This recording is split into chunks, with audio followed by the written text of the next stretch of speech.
आप सभी को बचपन से ही यही बताया गया होगा कि शिव जी का न आदि है और ना ही अंत, अर्थात भगवान शिव ना ही जन्मे हैं और ना ही कभी मृत्यु को प्राप्त होंगे। पर शायद यह सच नहीं है, क्योंकि विष्णु पुराण और शिव पुराण में शिव जी की उत्पत्ति को लेकर बातें बताई गई है।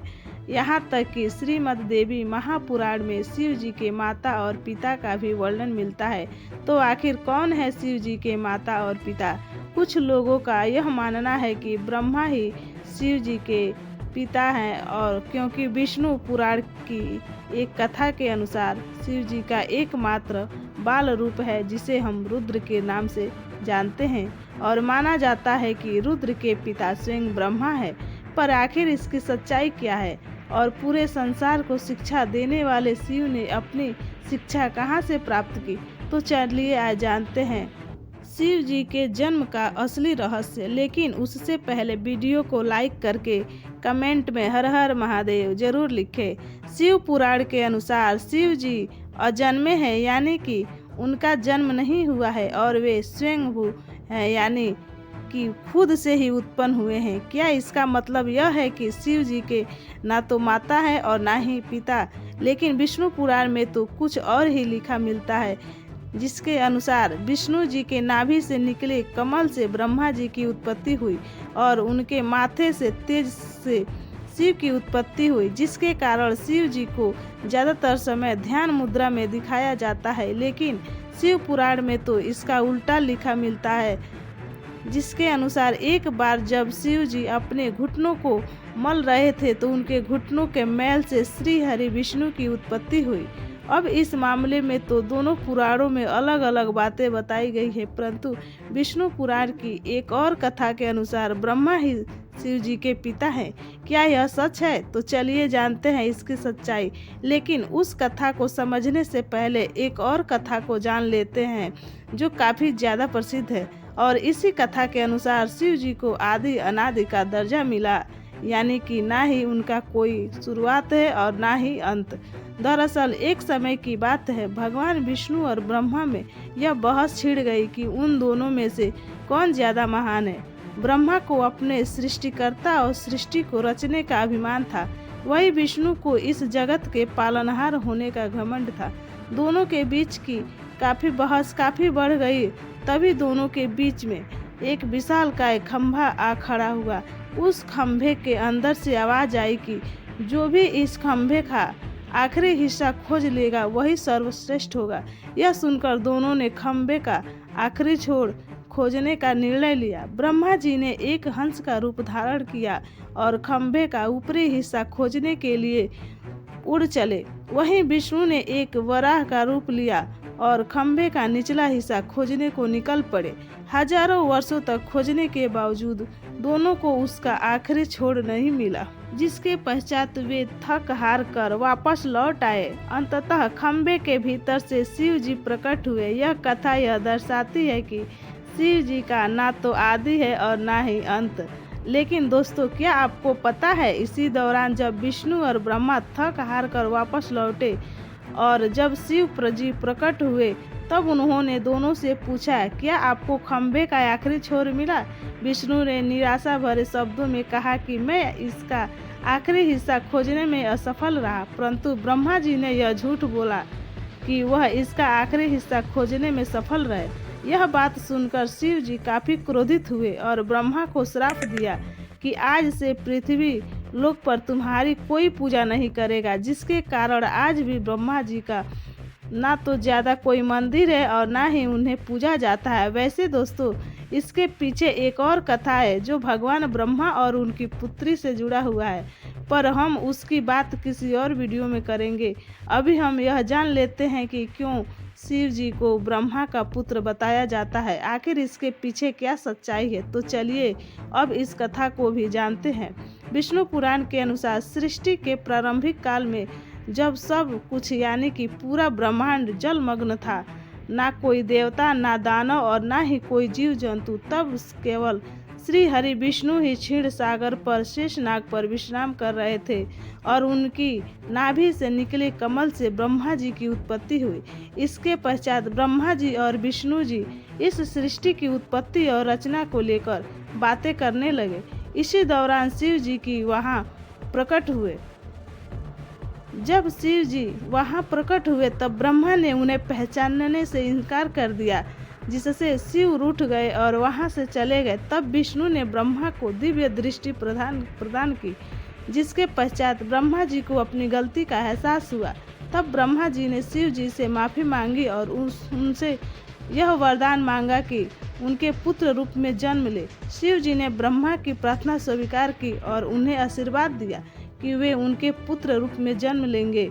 हजारों साल बीत जाने के बाद जब ब्रह्मा जी ने इस सृष्टि की रचना शुरू की तब उन्हें एक सच्चे बच्चे की जरूरत पड़ी। तब उन्हें शिव जी का आशीर्वाद याद आया, जिसके बाद ब्रह्मा जी ने कठोर तपस्या की और उनकी तपस्या से प्रसन्न होकर भगवान शिव एक बालक रूप में उनकी गोद में प्रकट हुए। आपकी जानकारी के लिए बता दूं कि यह भगवान शिव का एकमात्र बाल रूप है। दरअसल जब शिव जी बाल रूप में प्रकट हुए तो काफ़ी ज़्यादा रोने लगे और जब ब्रह्मा जी ने उनके रोने का कारण पूछा तो उन्होंने बड़े ही मासूमियत से कहा कि वे इसलिए रो रहे हैं क्योंकि उनका कोई नाम नहीं है। तब ब्रह्मा जी ने उन्हें रुद्र नाम दिया, जिसका अर्थ होता है रोने वाला। परंतु इसके बावजूद भी शिव जी शांत नहीं हुए क्योंकि उन्हें यह नाम पसंद नहीं आया। जिसके बाद ब्रह्मा ने उन्हें दूसरा नाम दिया जो है सर्व।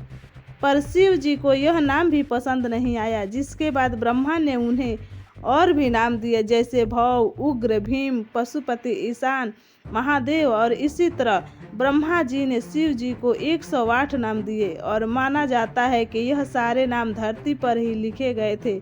पर दोस्तों, शिव जी के जन्म की असली सच्चाई तो अभी हमने नहीं जानी, तो चलिए हम जानते हैं शिव जी के जन्म की असली कहानी। आखिर कौन है उनके माता पिता। लेकिन उससे पहले आपसे एक विनती है कि अगर आपको यह वीडियो अच्छी लग रही है तो इसे अपने दोस्तों, रिश्तेदारों और अन्य भक्तों को जरूर शेयर करें और कमेंट में लिखें हर हर महादेव। श्रीमद् देवी भागवत पुराण में शिव जी के माता पिता और उनके जन्म की बातें बताई गई है।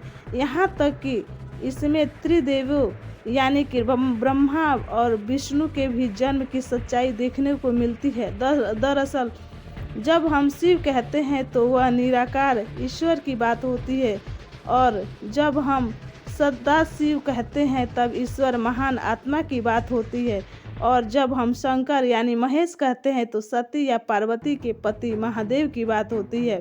बस बहुत से भक्त यह भेद नहीं कर पाते और सभी को सम्मान मानते हैं। अब श्रीमद् देवी महापुराण के अनुसार देखा जाए तो एक बार की बात है, नारद जी ने अपने पिता ब्रह्मा से पूछा कि इस सृष्टि की शुरुआत किसने की है, और साथ ही भगवान शिव, विष्णु और आपके पिता कौन है। तब ब्रह्मा ने उत्तर देते हुए कहा कि प्रकृति रूपी माँ दुर्गा और काल सदाशिव ही उनके माता पिता हैं, और उन्होंने ही त्रिदेवों यानी कि ब्रह्मा, विष्णु और शिव की रचना की है। विष्णु पुराण के अनुसार भी काल, सदाशिव और पराशक्ति अंबिका ही शिव के माता पिता हैं, और इन सब ने भी श्रेष्ठ है काल, सदाशिव, क्योंकि उन्होंने ही पराशक्ति अंबिका की भी रचना की, जिनकी 8 भुजाएं थी और वे प्रकृति रूपी माँ दुर्गा भवानी कहलाई। बहुत प्राचीन समय की बात है, जब कुछ भी नहीं था, न आकाश, न धरती, न जीवन। उस समय केवल एक ही शक्ति थी, काल स्वरूप सदाशिव। वही आदि परमेश्वर है जिनसे सब कुछ उत्पन्न हुआ। सदाशिव के भीतर ही शक्ति रूप में दुर्गा भी विद्यमान थी। दोनों मिलकर काशी के आनंद वन में विचरण कर रहे थे। एक दिन दोनों के मन में यह विचार आया कि अब इस ब्रह्मांड में कुछ और प्राणियों की रचना की जानी चाहिए ताकि इस सृष्टि का विस्तार हो सके। उन्होंने सोचा कि किसी और पुरुष को पैदा किया जाए जो इस सृष्टि की जिम्मेदारी उठाए, ताकि वे दोनों स्वयं निर्वाण की अवस्था में जा सके, यानी मोक्ष में लीन होकर ध्यान और शांति में स्थित हो सके। इसी उद्देश्य से सदाशिव ने अपने बाएं अंग से भगवान विष्णु को प्रकट किया। इसका मतलब यह है कि उन्होंने अपने शरीर के एक हिस्से से विष्णु को जन्म दिया, जिसके बाद शिव और दुर्गा ने एक और सृजन की योजना बनाई और वह था ब्रह्मा जी का जन्म। इस बार उन्होंने अपने दाएं अंग से ब्रह्मा को उत्पन्न किया और तुरंत ही विष्णु की नाभि से निकले कमल के फूल पर उन्हें बैठा दिया। वही कमल ब्रह्मा जी का आसन बना। अब जब ब्रह्मा जी उस कमल से उत्पन्न हुए तो उन्होंने सृष्टि निर्माण का कार्य अपने हाथ में लिया। लेकिन एक समय ऐसा आया जब ब्रह्मा और विष्णु के बीच यह विवाद हो गया कि उन दोनों में कौन श्रेष्ठ है और कौन सर्वोच्च है। दोनों की लड़ाई बढ़ने लगी। तभी अचानक एक बहुत बड़ा प्रकाश स्तंभ उनके बीच प्रकट हो गया, जिसकी कथा हम पहले ही जान चुके हैं। दरअसल उस प्रकाश स्तंभ से एक दिव्य वाणी आई।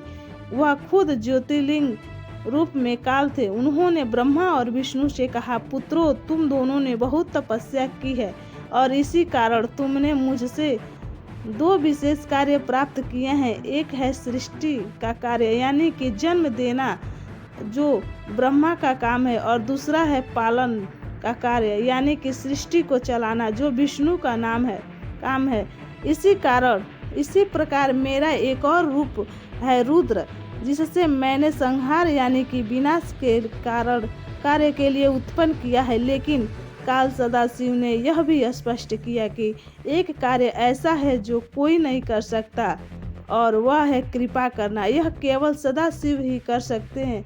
फिर सदाशिव ने कहा, रुद्र मेरे जैसा है, वह मेरे जैसा वस्त्र पहनता है, मेरे जैसा वाहन पर चलता है और मेरे जैसा अस्त्र शस्त्र रखता है। उसका रूप, वाहन और कार्य सब मेरे ही समान है।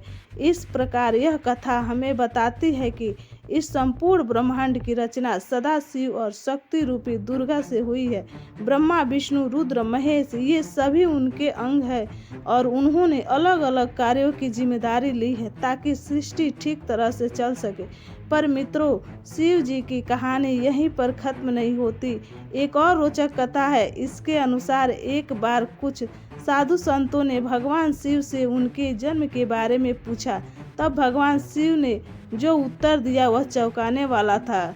तो चलिए अब हम उस आखिरी कथा को जानते हैं जो आपके होश उड़ा देगी। एक अन्य पुराण के अनुसार एक बार ऋषि मुनियों में जिज्ञासा जागी कि आखिर भगवान शंकर के पिता कौन है। यह सवाल उन्होंने शंकर जी से ही पूछ लिया कि हे महादेव, आप सबके जन्मदाता हैं, लेकिन आपका जन्मदाता कौन है? आपके माता पिता का नाम क्या है? इस प्रश्न का उत्तर देते हुए भगवान शिव ने कहा, हे मुनिवर, मेरे जन्मदाता भगवान ब्रह्मा है। मुझे इस सृष्टि का निर्माण करने वाले भगवान ब्रह्मा ने जन्म दिया है। उसके बाद ऋषियों ने एक बार फिर भगवान शंकर से पूछा, यदि यह आपके पिता है तो आपके दादा कौन हुए? तब शिव ने उत्तर देते हुए कहा कि इस सृष्टि का पालन करने वाले भगवान श्री हरि अर्थात भगवान विष्णु ही मेरे दादाजी हैं। भगवान इस लीला से अनजान ऋषियों ने फिर से एक और प्रश्न किया कि जब आपके पिता ब्रह्मा है, दादा विष्णु है, तो आपके परदादा कौन है? तब शिव ने मुस्कुराते हुए उत्तर दिया कि स्वयं भगवान शिव। इसके बाद ऋषि मुनि समझ गए कि शिव जी से बढ़कर ना कोई है और ना कोई होगा। वैसे दोस्तों, क्या आपको पता है भगवान शिव को उनके आभूषण कहाँ से मिले? शिव जी ने अपने शरीर पर कई आभूषण धारण करते हैं, जैसे कि गंगा, चंद्रमा, वासुकी नाग, त्रिशूल, डमरू, भस्म आदि। आखिर उन्हें यह सारे आभूषण और शस्त्र कहाँ से मिले और क्या है यह नंदी का रहस्य जो आपको भी हैरान कर देगा? और अगर आप भी इन रहस्यों को जानना चाहते हैं तो हमें कमेंट में ज़रूर बताइए, जिससे मैं इसके लिए एक अलग से वीडियो बना सकूं। लेकिन इस कथा का तात्पर्य केवल यही नहीं है कि शिव जी आदि अनादि है, वही अंत है, वही शुरुआत है। वे सृष्टि के जन्म के पहले भी थे और सृष्टि के विनाश के बाद भी रहेंगे। शिव जो काल से भी परे हैं, जो शमशानवासी हैं, उन्हें मृत्यु का भय नहीं, जो मोह से भी परे हैं। लेकिन एक समय ऐसा क्या हुआ कि पूरी सृष्टि का संतुलन बिगड़ गया। शिव एक आम आदमी की तरह दुख में रोने लगे। उन्हें दुख था अपनी अर्धांगिनी सती की मृत्यु का। परंतु ऐसा क्या हुआ कि सती ने अपना देह त्याग दिया और कैसे मिले शिव जी माता पिता से? अगर आप भी इस कथा यानी कि सती कथा सुनना चाहते हैं तो मेरे चैनल को सब्सक्राइब करें और कमेंट में ज़रूर बताएं। थैंक यू दोस्तों।